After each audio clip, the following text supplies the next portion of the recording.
Byron Kennedy and George Miller were absolute animals. Mad Max was a different kind of beast. It's about failing institutions of power. It's about being the dying symbol of a dead world. It's about a post apocalyptic realignment of power.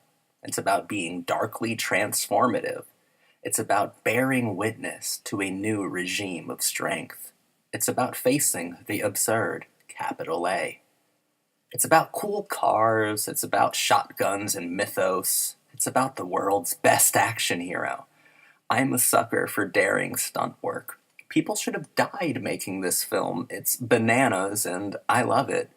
I belong to the cult of Max.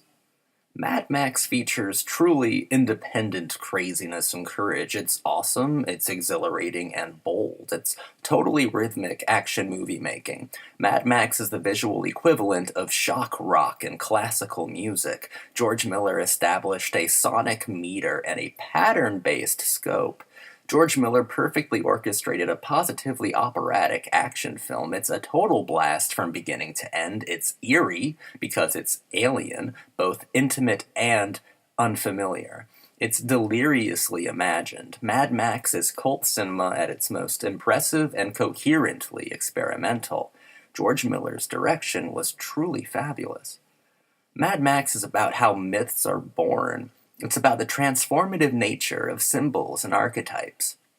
Phenom Mel Gibson ruled over this picture. Gibson was positively stunning. Mel Gibson is the brutish, vengeful stuff of movie legends. He blew me away. George Miller was able to find an actor that effortlessly expressed the most condemned pathos in film history. Gibson transcended all. He rose above the figure of lone lawman and transformed the Western archetype into a timeless essence, into something non-corporeal and soulful. The character of Max is representative of more than merely the tireless result of genre and trope superimposition. Max is a transfigurative, cinematic icon. Miller borrowed the combined languages of Sergio Leone and Charles Chaplin to create a new Australian dialect of unique film grammar. Miller did not simply build on top of pre-existing filmic mythos. George Miller put forth a new cinematic reasoning.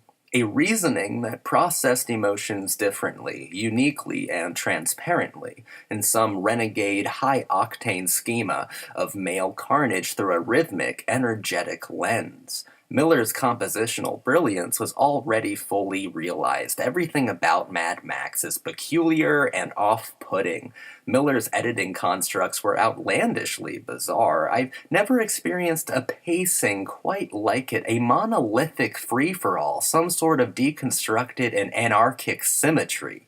The action sequences were perfectly captured. Every frame demonstrates a complete mastery of purely visual components and how those kinetic elements fit into very particular concepts. Films should be purely visual, and George Miller's films are absolutely pure masterworks in that respect. Miller's methods should be forever studied in the name of pure cinema.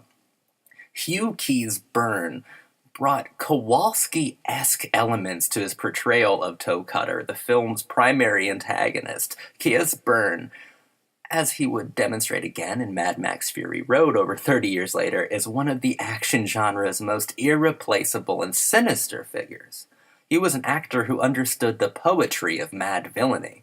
Watching him do his thing in Mad Max is an absolute treat, and I felt utterly spoiled by his performance.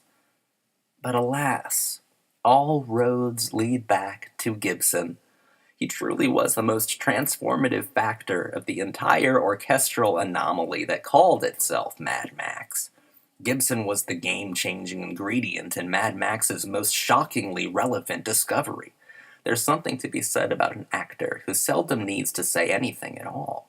Mel Gibson is one of those unspeakable titans. Gibson simply oozed pathos. He naturally emoted vengeful qualities. Gibson's essence on screen was all about the magical, unending catharsis of mythology. As Max, Gibson literally expressed infinity, something both ineffable and indescribable. Mel Gibson was surely a natural star, but he was also possessed by something greater. He was absolutely possessed by legends, by heroism, and by eternity. The young actor's abilities were explorative and ambitious. Mel Gibson's performance was visually perfect, emotionally soaring, violently hyper-emotive, and classically strong. Mel Gibson's Max, well, Max is my hero, and he always will be. Long live the Road Warrior, long live Max. And when this film ends, you do not feel safe.